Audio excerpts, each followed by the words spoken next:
took the treasonous governor of Upper Germany into custody, and then proceeded to burn the paper trail that had led to the uprising. Who knows what friends, relatives, associates, or otherwise Maximus was protecting, but he certainly did history no favor by destroying all the evidence. The revolt, then, is left as a known, but not very well understood, crisis. Saturninus and his officers were executed, and the 2 rebellious legions were sent to the front along the Danube. Maximus was awarded the governorship of Syria, and Trajan was elevated to a consulship in 91, followed by key appointments to governorships in Moesia and along the Rhine. I think we all know where his star is headed. The year after the revolt, Domitian decided to serve a term as consul himself, and as his colleague, he made the surprising choice of an influential, but quietly so man, named Marcus Cocceius Nerva. Obviously, serving as the consular colleague of an emperor was incredibly prestigious and not lightly awarded, so scholars have been left to wonder what Nerva did to earn such an honor. Some have speculated that he may have had a hand in uncovering Saturninus's plot, buying the emperor valuable reaction time. After all, Nerva had been instrumental in uncovering the Pisonian conspiracy against Nero the generation before, so maybe the old hand had once again put his ear to the ground and delivered the imperial house from ruin. This probably relies too much on his role in uncovering the earlier conspiracy, in its attempt to say that the consulship was a reward for uncovering the latter conspiracy. And really, we may need to look no further than Nerva's uncanny ability to survive regime change to explain what he was doing at so prominent a position.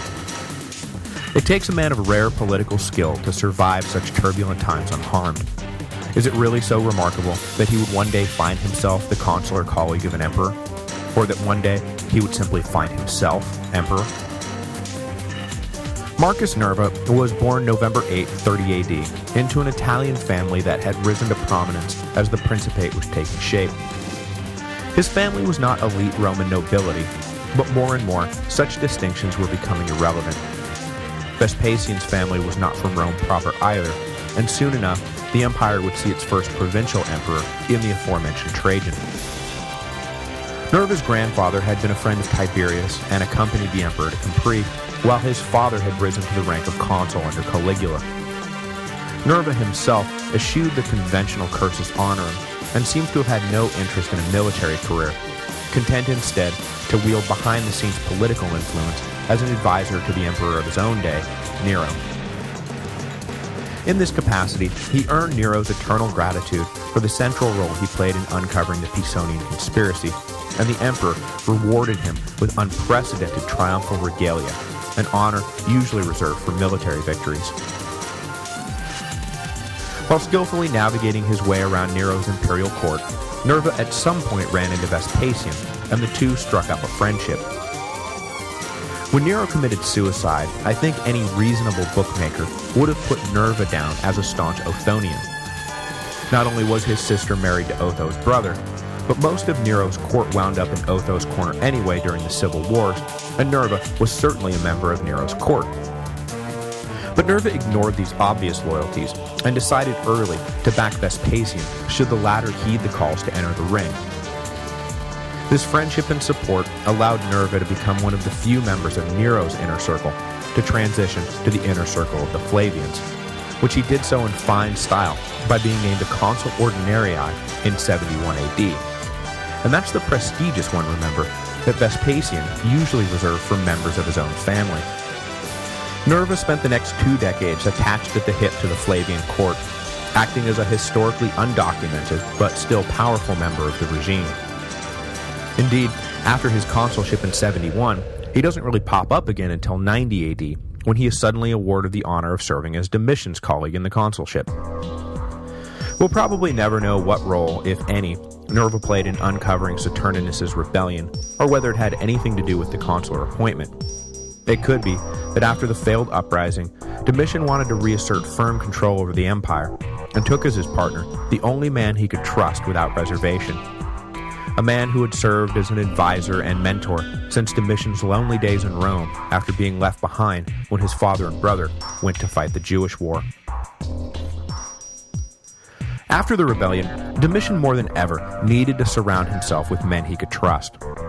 After all, Maximus had taken it upon himself to burn all the evidence in Saturninus's tent before the emperor and his agents could look at it. Who knows what names would have popped up as additional conspirators, or fellow travelers, or officially neutral but secret nodwinkers. As is so often the case after failed assassinations or coups or rebellions, Domitian couldn't help but grow more. Members of that senatorial delegation are plotting to kill me. Which of my provincial governors are secretly building anti-imperial alliances? How many of my slaves would stab me to death to earn their freedom? Distrustful by nature, Domitian's paranoia accelerated through the 90s AD. He was not blind to what was happening to him, though, nor was he blind to the public's perception that their emperor was jumping at more shadows lately, and with harsher consequences. The problem, as Domitian saw it, was not that he was paranoid for no reason, but that he had every rational right to be paranoid because conspiracies did exist against his life that needed to be uncovered. Suetonius reports that Domitian lamented angrily that no one believes in murderous secret plots against the emperor unless the emperor turns up dead. Domitian was caught in a trap and he knew it. Stay vigilant and be accused of paranoid tyranny, or lighten up and die. A prudent survivor, Domitian decided he could live with the former if it meant that he would live.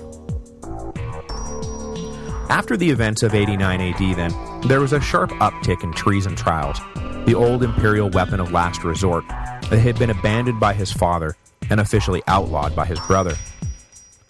It would be neat and clean to say that the revolt caused Domitian to revive the practice, but over the course of his reign, he had already killed a handful of senators for treasonous activities, and his decidedly reactionary take on free speech had dramatically increased the scope of what would be considered treasonous activities. This is why we can only say that the 90s AD saw Domitian's paranoia increase, rather than say that the 90s AD is when it began. In the last 5 years of his reign, though, Domitian killed about 20 men of senatorial rank and confiscated the property of dozens more. Banishments and executions came with disturbing regularity, and it was during this time that Domitian's reputation as a bloodthirsty tyrant was really cemented. To a man, the Senate feared and loathed him. Some were afraid of being falsely accused or being deliberately set up by personal enemies, while others were afraid that their very real attempts to overthrow the emperor were going to be discovered. Domitian, meanwhile, was stuck trying to sort through rumors, innuendo, and vague shreds of evidence, convinced that every day might be his last if he didn't get to them before they got to him. It was, simply put, a bad time all around for everyone. In 96 AD, Domitian finally struck too close to home, and his own court officials turned against him, determining that none of them were safe as long as Domitian remained alive. Supposedly, this last plot was hatched after Domitian executed one of Nero's old freedmen, who had once upon a time helped Nero escape the palace and then helped the outlaw emperor commit suicide. Citing the crime of not doing enough to protect his former master, Domitian had the freedman killed, even though the man had been serving as an imperial secretary for years. The convoluted rationale and cross-loyalties in the story cast doubt on how much of this version of events is true. Whether or not the man actually returned to imperial service, for example, or really whether Domitian had him killed at all. But his alleged death is cited by Suetonius as the catalyst for Domitian's chamberlain Parthenius to organize an assassination in 96 AD. Most of who knew what remains pure speculation, but the three men we know for sure that were in on the plot were Parthenius himself, his freedman Maximus, and an attendant to one of Domitian's nieces named Stephanus. Maximus was to be the inside man in the palace, making sure that the right doors were locked and the right doors were unlocked, and making sure that on the day of the deed, the sword Domitian kept under his bed would be removed. Stephanus was to be the actual assassination, and in preparation for his attack, he faked an arm injury so everyone would get used to seeing him around with his arm in a sling. With his presence in the palace never suspicious, as he was in the direct employ of the imperial family, and his injured arm now old news to the Praetorians watching over the emperor, Stephanus was able to then hide a dagger in the bandages and come and go as he pleased. The legend then goes that Domitian had long been particularly agitated around noontime, as an astrologer had once told him that that was the time of day that he was destined to die. So he was in the habit of constantly asking what time it was until the hour of his demise passed, so he could relax and go about his business without the fear of death hanging over his head. But on September 18, one of his servants, who was in on the plot, lied to the emperor and told him it was well past noon, when it was in fact just reaching that hour. Content that he was going to live at least one more day, Domitian let down his guard and retired to his personal quarters to sign some paperwork. When Stephanus arrived and demanded an audience with the emperor, claiming that he had uncovered a plot against the emperor's life, Domitian let the boy in to hear what he had to say, unaware that the plot Stephanus was about to reveal was, the one he was planning to execute right then and there. Once he was close enough to the emperor, Stephanus pulled the dagger out of his sling and stabbed Domitian in the groin.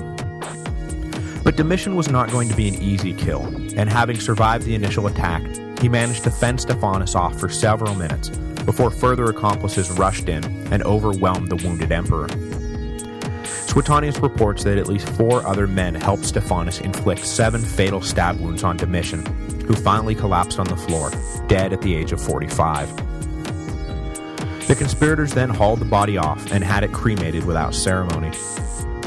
The only concession the dead emperor was afforded was that his ashes were eventually deposited in the Flavian temple, rather than simply being scattered to the 4 winds.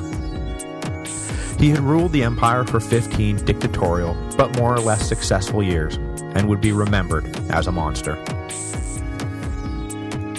Questions have long abounded about who else was in on the final plan to kill Domitian.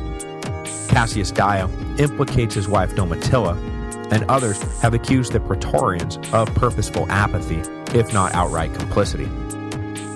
Further, the Senate's sudden announcement the next day that Nerva, man of the political shadows, was their unanimous choice to serve as the next emperor, has raised more than a few ancient and modern eyebrows about his involvement in the plot. In their conduct both before and after the assassination, that Domitilla and the rank-and-file Praetorians probably knew nothing of the plot. However, one of the Praetorian prefects, Titus Petronius Secundus, was probably aware of what was unfolding and did nothing to prevent it. But it also seemed that he did nothing to bring any of the guardsmen under his command into his confidence. Nerva's involvement is far cloudier, as he shied away from the public eye. He was well connected enough to have eyes and ears everywhere, so it seems reasonable that he may have known something. And the speed with which he was confirmed as heir to the throne suggests that someone may have approached him directly about whether he would be willing to don the purple. But his years of loyalty not just to the Flavians, but to the imperial house in general, seem to belie such suspicions. But then again, he did let all the conspirators go without so much as a slap on the wrist, so who knows.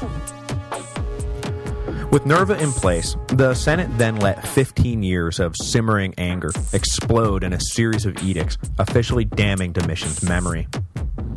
His name was taken off all the public monuments and buildings he had constructed over the years, and statues or reliefs that bore his likeness were recarved to look like Nerva.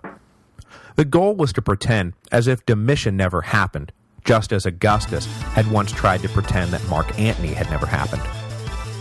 But the law banishing Domitian from the collective memory worked no better than it had for Augustus, and even in Rome itself, it was difficult to keep everyone on the same revisionist page. Out in the province, it was an utter impossibility, and in the legions, it was downright dangerous to even suggest it. The rank and file still loved